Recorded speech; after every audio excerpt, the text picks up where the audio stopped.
Estamos hablando de la fe en esta serie de mensajes sobre los campeones de la fe.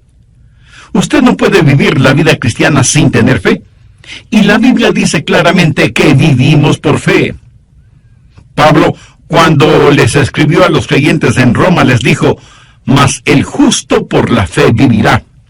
El mismo Señor Jesucristo dijo que de acuerdo a nuestra fe nos será hecho.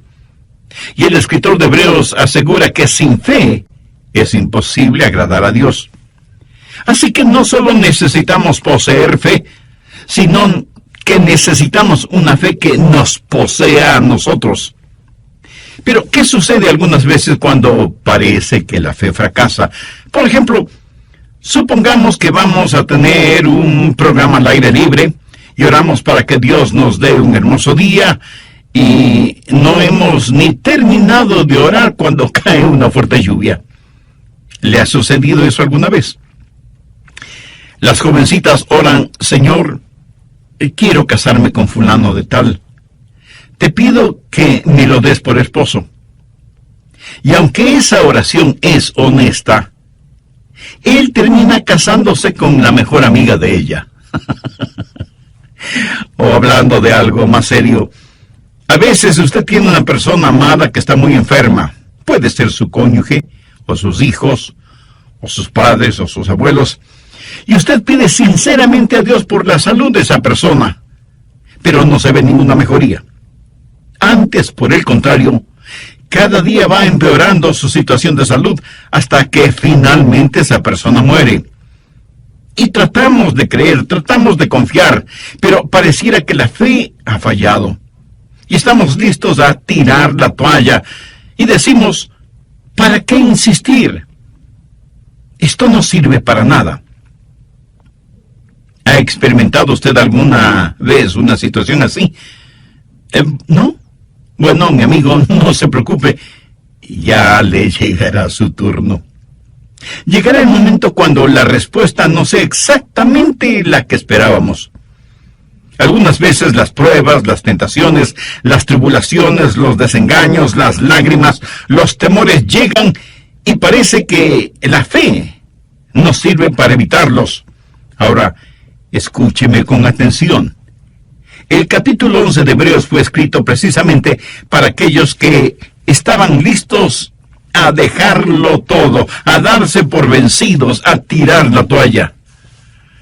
Muchos habían estado sirviendo al Señor y habían sido perseguidos en gran manera, y ellos tuvieron que aprender a aguantar. Hebreos 11 es un capítulo que pone de relieve las increíbles victorias de la fe. Busque Hebreos 11:32. ¿Y qué más digo? Porque el tiempo me faltaría contando de Gedeón, de Barak, de Sansón, de Jefté, así como de Samuel y de los profetas. Ahora, ponga atención a lo que dicen los siguientes versículos.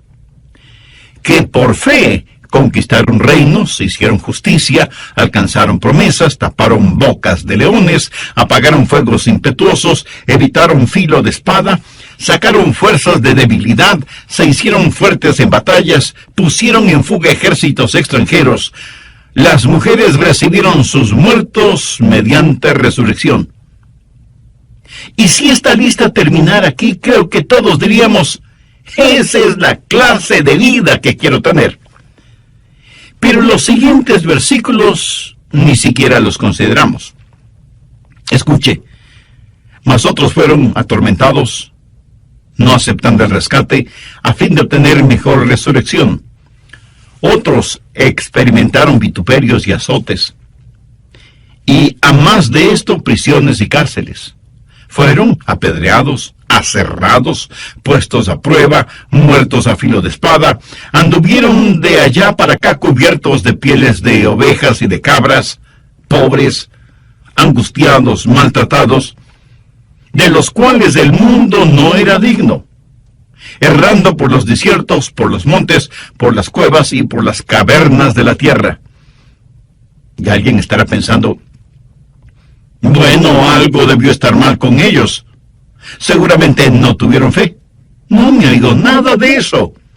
Mire lo que dice el verso 39. Y todos estos, aunque alcanzaron buen testimonio mediante la fe, no recibieron lo prometido. Es como si Dios dijera que recibieron calificación de 10 sobre 10. ¿Cómo lo lograron? Por fe. ¿Lograron escapar de todas esas tribulaciones? No, pero aprendieron a soportarlas. Algunos escaparon, otros aguantaron por fe, pero todos tuvieron fe, aunque algunas veces parece que la fe fracasa. Quiero compartir con usted 3 cosas para que tenga una fe madura. Mucha gente tiene una fe superficial y supersticiosa, en vez de tener una fe espiritual fuerte y bíblica. Así que si usted está listo o lista a darse por vencido cuando llegan las crisis, no lo haga. Más bien ponga atención y ponga en práctica los siguientes 3 principios. Primero, una fe madura cree en el poder sobrenatural de Dios. Eso sencillamente significa que si Dios no lo hace, no es porque no pueda hacerlo. Hebreos 11, los versos del 32 al 35, es una lista de las cosas sobrenaturales efectuadas por Dios. Y muchas de esas historias bíblicas las conocemos desde niños. Por ejemplo, Daniel en el pozo de los leones. ¿Lo recuerda? Le dijeron a Daniel que no orara a su Dios, pero él lo siguió haciendo y terminó siendo lanzado al pozo de los leones. Pero Dios les quitó el apetito a los leones, y más bien la melena de los leones le sirvieron de suave almohada a Daniel. Pero esto no es un cuento de hadas, son historias verídicas. ¿Y qué de Sadrach, Mesach y Abednego? Les dijeron que debían adorar a un ídolo pagano, o que los echarían en un horno ardiendo. Ellos se negaron a adorar al ídolo, y los echaron al fuego. Ellos no claudicaron. Ellos no se arrodillaron. Y ellos no se quemaron. Y cuando el rey miró el horno, dijo: pensé que habíamos echado 3 hombres al fuego, pero veo a 4. Y el cuarto es semejante a hijo de los dioses. Era Jesús que estuvo con esos 3 jóvenes, y cuando salieron del horno, dice la Biblia, sus ropas no tenían ni siquiera el olor del humo, y ni uno solo de sus cabellos se había quemado. ¡Cuán poderoso es el Dios a quien servimos! Tal vez la historia bíblica más famosa, la más conocida, es la historia de David y Goliat. Goliat tenía casi 3 metros de estatura, y todo el mundo le tenía miedo, menos David. David era un joven pastor. Y mientras todos pensaban que Goliat era demasiado grande como para atacarlo, David pensaba que era demasiado grande como para no dar en el blanco. Mientras todos pensaban, Goliat es mucho más grande que nosotros, David pensaba, cuán pequeño es Goliat frente a Dios. Y Dios le dio a David la victoria sobre Goliat. En el Nuevo Testamento tenemos la historia de Simón Pedro, puesto en prisión por el malvado Herodes. Y un ángel se aparece en la cárcel y le dice a Simón Pedro que se levanta y se vista. Y no es que se escapan sigilosamente. Salen de esa prisión en forma impresionante. Los cerrojos y cadenas cayeron, las pesadas puertas se abrieron y salieron fuera de la prisión. Es interesante el notar que, de acuerdo a la narración bíblica, Pedro tuvo más dificultad entrando en el lugar en donde los otros discípulos estaban orando por su libertad que saliendo de la cárcel. Increíbles, hermosas y verídicas historias. Si usted ha caminado con Jesús por un largo tiempo, cada uno de ustedes seguramente tendrá experiencias como esas. Cuando Dios, en forma milagrosa, sobrenatural e inexplicable, obró en su corazón y en su vida. Y usted dijo, alabado sea Dios. El sobrenatural poder de Dios. La fe madura cree en el poder sobrenatural de Dios. Y jamás diga que hay algo que Dios no pueda hacer. Dios lo puede hacer todo, menos fracasar. Ahora, si usted piensa que estoy tratando de minimizar lo milagroso en este mensaje, es que no he entendido todo el asunto. El escritor de Hebreos nos da todas estas ilustraciones en donde es evidente que una fe madura cree en el poder sobrenatural de Dios. Segundo, una fe madura se inclina frente al propósito soberano de Dios. No solo está el poder sobrenatural de Dios, sino también el propósito soberano de Dios. Oh sí, a veces los caminos de Dios son misteriosos, pero eso no significa que sean inciertos o débiles. Hebreos 11:37 dice que algunos de los campeones de la fe fueron apedreados. Zacarías, el profeta, fue apedreado hasta morir. Lo mismo sucedió con Esteban. Cuando Simón Pedro, lleno del Espíritu Santo, predicó, como 3,000 almas se salvaron.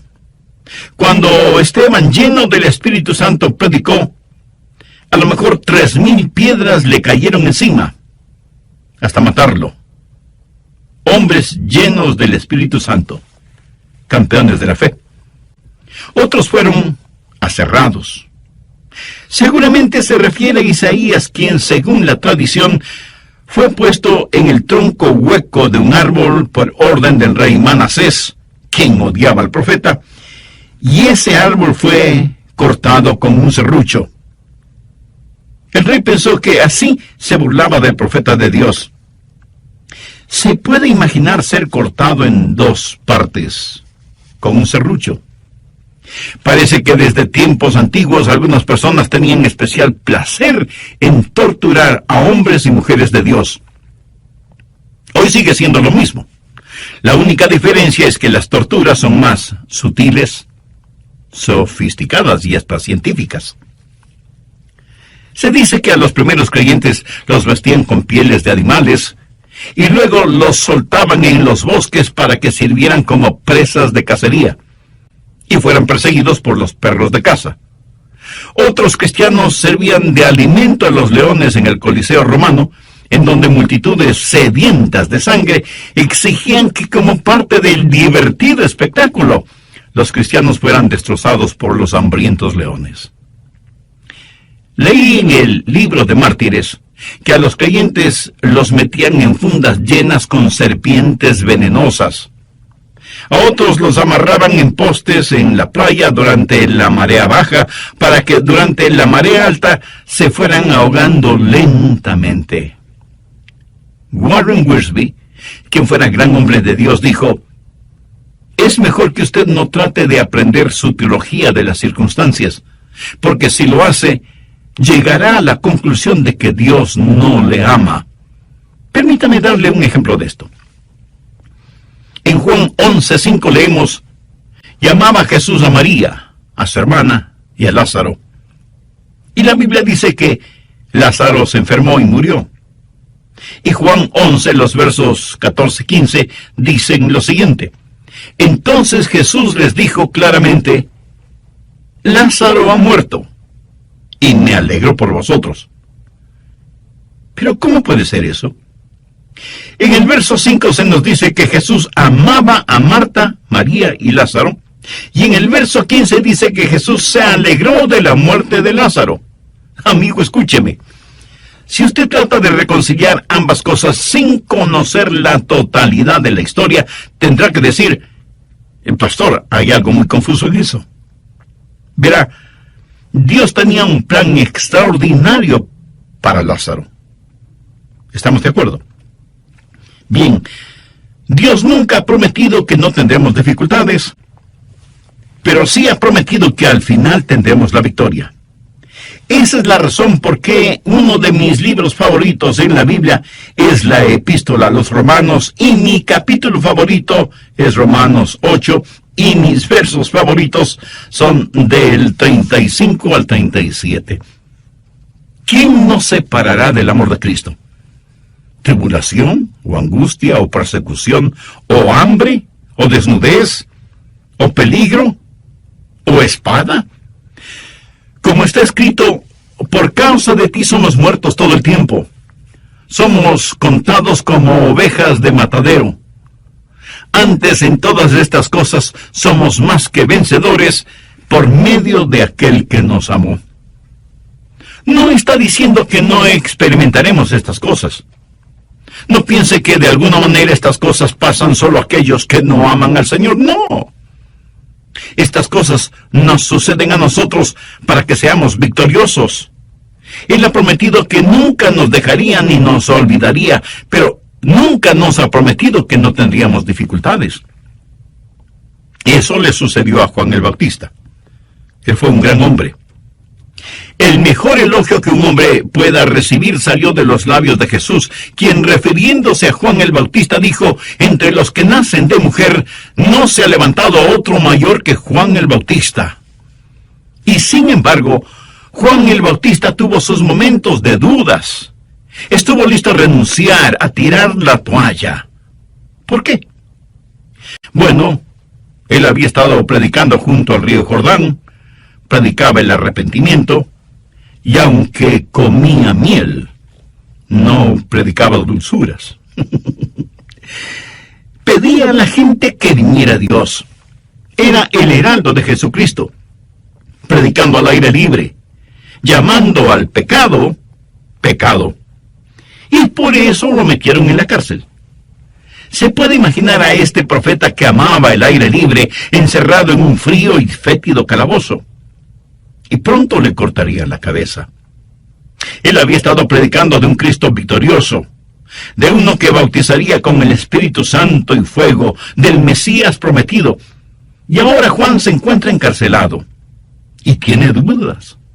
Y piensa: si Jesús puede sanar a los enfermos y resucitar a los muertos, ¿por qué no me saca de esta prisión? Y envía algunos mensajeros a Jesús para que le pregunten si él era en verdad el Mesías, o debían esperar a otra persona. Déjeme decirle algo muy importante ahora mismo. Nunca confunde el momento con el hombre. Juan el Bautista tuvo su momento de duda. Ahora escuche lo que Jesús le mandó a decir como respuesta a su inquietud, tal y como lo encontramos en Mateo 11, los versos del 4 al 6. Respondiendo Jesús les dijo: id y haced saber a Juan las cosas que oís y veis. Los ciegos ven, los cojos andan, los leprosos son limpiados, los sordos oyen, los muertos son resucitados, y a los pobres es anunciado el Evangelio. Y bienaventurado es el que no halle tropiezo en mí. ¿Alguna vez usted ha tenido dudas acerca de su relación con Jesús? ¿O usted todavía no tiene una relación espiritual e íntima con Él? Bueno, entonces, este mensaje es para usted, quien quiera que sea y en donde quiera que se encuentre, porque usted puede hacer ahora mismo una decisión espiritual que afectará su vida desde este momento y por la eternidad. ¿Qué le estoy pidiendo que haga? Que con sus propias palabras ore a Dios, converse con Él, porque Él no solo es su Padre Celestial, sino que también es su amigo. Y al orar, todo lo que diga, dígalo con fe, creyendo y confiando. La oración que voy a decir es solo para que le sirva de modelo, de guía. Dios eterno, en realidad no estoy acostumbrado a conversar contigo, y pido tengas la bondad de escucharme. Sé que soy pecador, y que mis pecados merecen tu justo juicio, pero vengo a ti buscando gracia y misericordia, por los méritos de tu amado Hijo Jesucristo. Señor Jesús, tu amor por mí lo demostraste en la cruz del Calvario, al morir para pagar la deuda de mis culpas y pecados. Sinceramente me arrepiento de mis pecados, y con fe como la de un niño, te pido que vengas a morar en mi vida. Te recibo como mi Salvador y mi Señor, para que obres en mí de acuerdo a los designios de tu divina voluntad. Lo pido en tu santo nombre. Amén.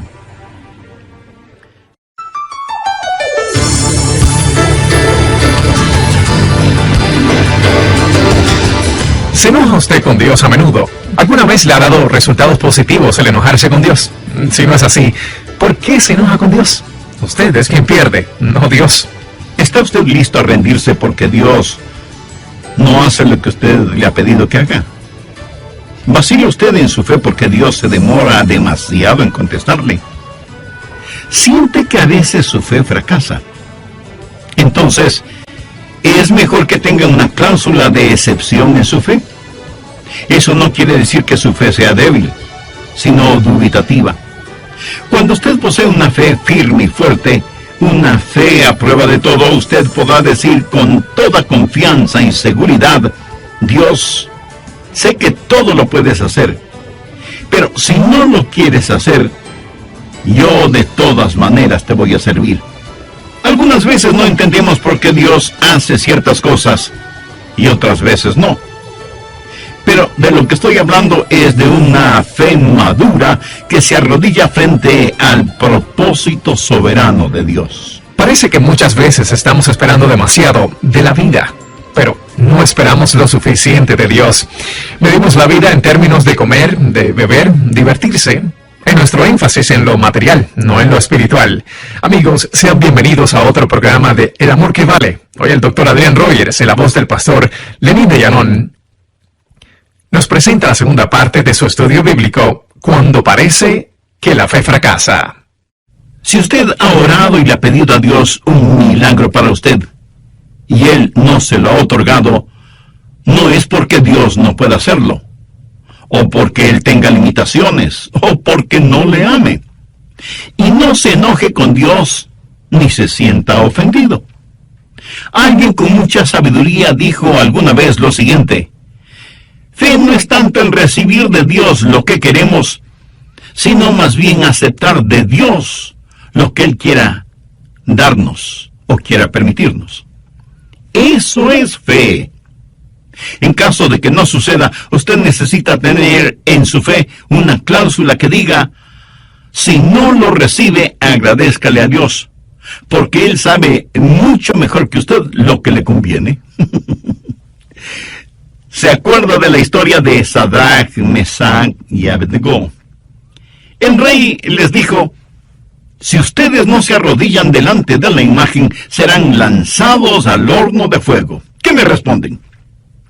Y la respuesta de ellos la encontramos en Daniel capítulo 3, los versos 16 al 18.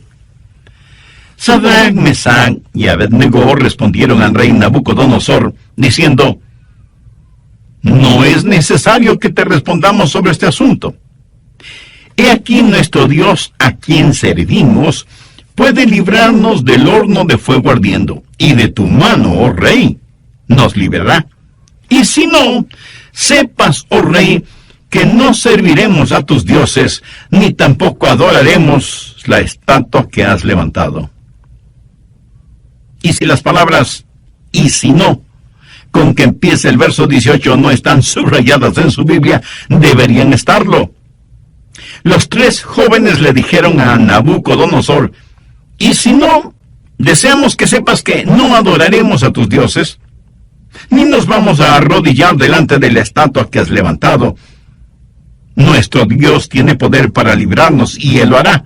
Pero si no lo hace, no es porque esté incapacitado para hacerlo. Pero ni aun así, nosotros adoraremos tu imagen pagana. Esos jóvenes tenían una fe sólida. No tuvieron necesidad de algunas reuniones para decidir qué hacer. Tenían una fe segura, tan segura, que ni aun ante la amenaza de que serían quemados en el fuego, cambiaron de manera de pensar. El mensaje de ellos al rey fue: Dios es capaz. Pero sabemos que si Él no lo hace, eso de ninguna manera cambiará nuestra convicción y nuestra fidelidad hacia Él. Veamos otro ejemplo. Cuando el malvado rey Herodes puso a Simón Pedro en prisión, todos pensaron que él lo mataría, como mató a Santiago. Pero Dios, en forma milagrosa, liberó a Pedro de la prisión.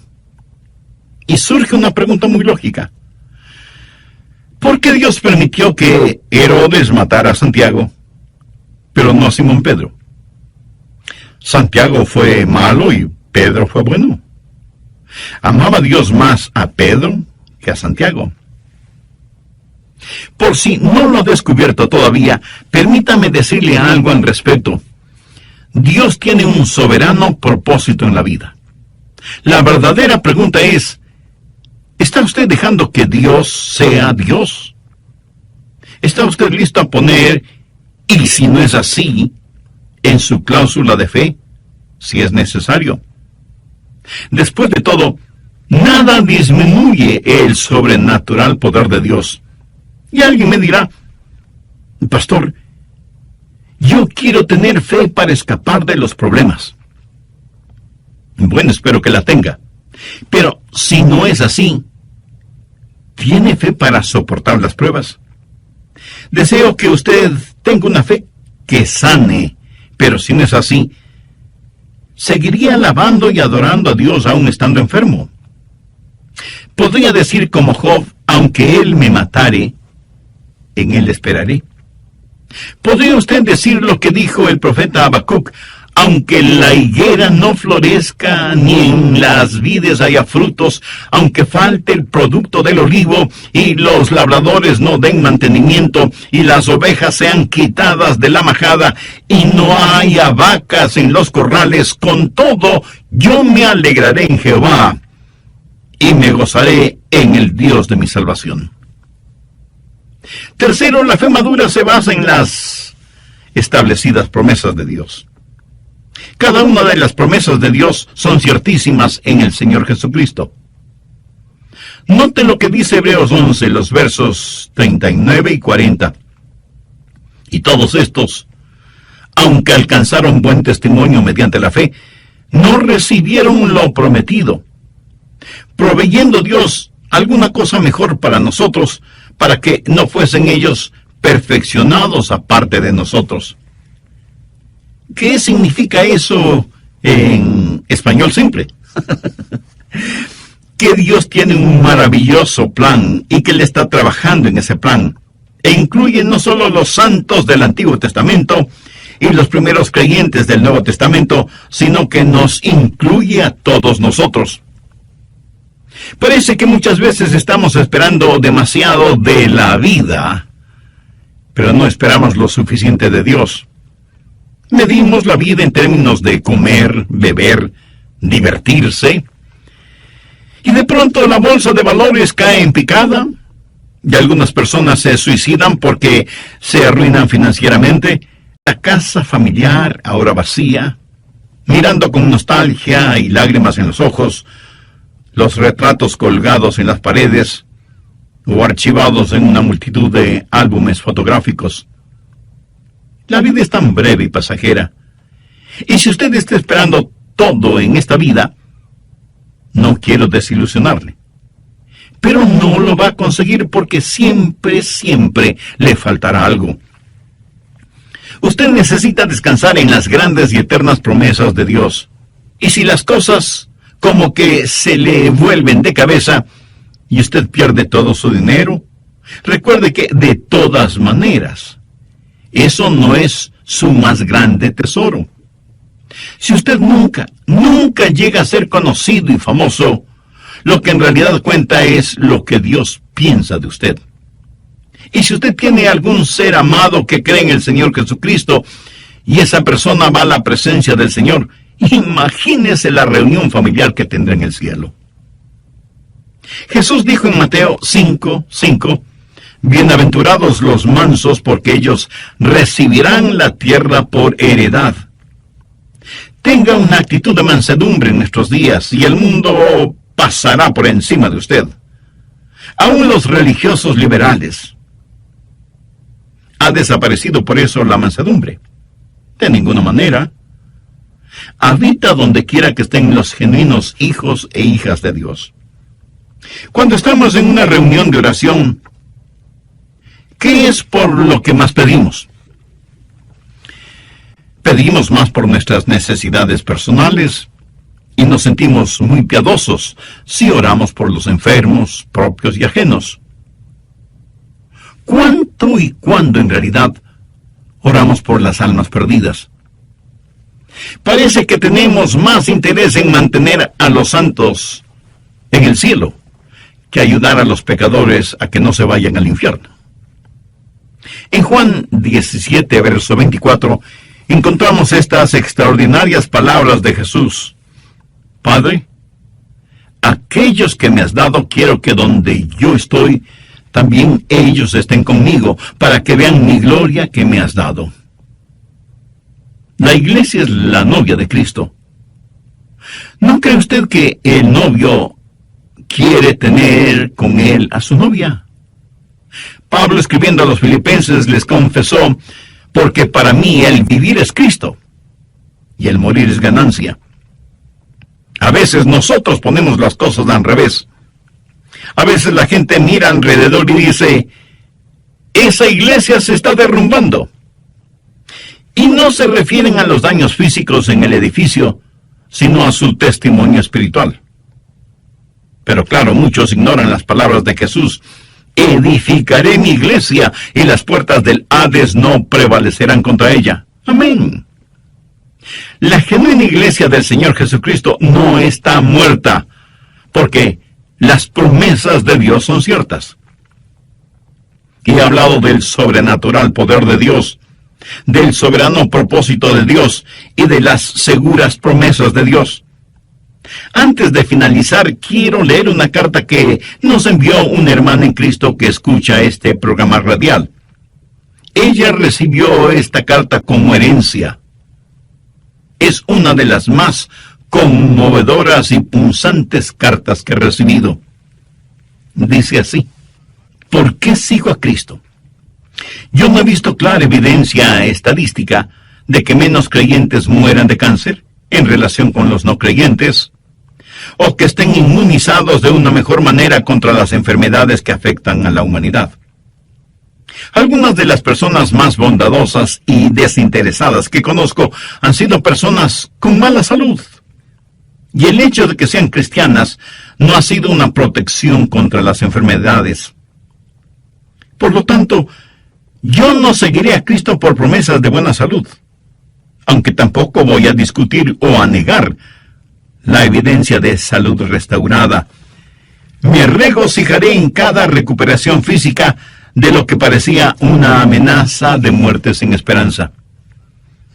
No vacilaré en orar por la sanidad física de mis seres amados y de mis conocidos. No voy a limitar lo que Dios pueda hacer, pero no voy a seguir a Cristo por una prometida sanidad física. No he visto ninguna evidencia de que los creyentes escapen de los desastres y accidentes más que los no creyentes. He ayudado a queridos amigos a limpiar el lodo de sus muebles, cajones y electrodomésticos después de desastrosas inundaciones. Recuerdo haber llevado ropa a una viuda con 5 hijos después de que su casa fue reducida a cenizas por un incendio. Una bala perdida no cambia de rumbo frente a un creyente. Por lo tanto, no seguiré a Cristo por una prometida protección contra los desastres. No me burlaré de increíbles rescates, ni negaré que la providencia ha obrado y continuará obrando por el bien de los hijos de Dios, pero no seguiré a Cristo solo por buscar protección contra accidentes y catástrofes. No veo que los cristianos sean especialmente favorecidos con riqueza y prosperidad. Hemos visto cómo los ricos oprimen a los pobres. Y la justicia de ninguna manera es perfecta en este mundo. El salmista dijo: no he visto justo desamparado, ni su descendencia que mendigue pan. Y en las más profundas necesidades de esta vida, eso es verdad. Pero todos conocemos o hemos visto a gente de integridad que no prospera. Por lo tanto, no seguiré a Cristo por la promesa de verme libre de necesidades materiales o por la esperanza de afluencia financiera. No estoy seguro de que los cristianos tengan menos. No estoy seguro de que los cristianos tengan.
Que la arrogancia religiosa. He visto a creyentes sufrir incapacidades mentales y emocionales, y aunque pueda parecer herético, no estoy seguro que yo estaría gozoso de vivir en la misma casa con los apóstoles Pedro o Pablo. Dios quiere que la mente de Cristo sea formada en nosotros, y no tengo ninguna duda que las actitudes y acciones cristianas serán mejoradas por la clase de cristianismo que cada uno practica, pero no seguiré a Cristo por una promesa de tener una personalidad encantadora o en busca de popularidad. ¿Por qué entonces sigo a Cristo? ¿Por qué ser un discípulo de Jesús cuando eso puede complicarnos la vida tal y como Él mismo lo advirtió? Yo le sigo por una sencilla razón. En Jesús vemos el rostro de Dios. Él es la verdad, la eterna verdad, Dios encarnado. Sé que por su muerte, vida y resurrección, soy reconciliado con Dios, el dador de la vida. Estoy seguro que nada puede separarnos del amor de Dios.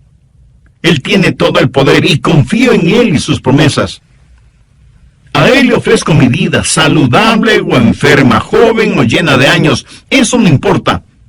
Jesús es la única cosa cierta en un mundo totalmente incierto y debe ser adorado, no para que algo me pase o algo suceda en el mundo, sino porque Él es Dios y por medio de Él está reconciliando al mundo con Dios y con Él mismo. Él me salvó y es mi justificación. Es el imán que todo lo sostiene. El adorar al Dios de nuestra salvación, el ofrecerle sacrificios de alabanza y de gratitud, esa debe ser nuestra única vocación.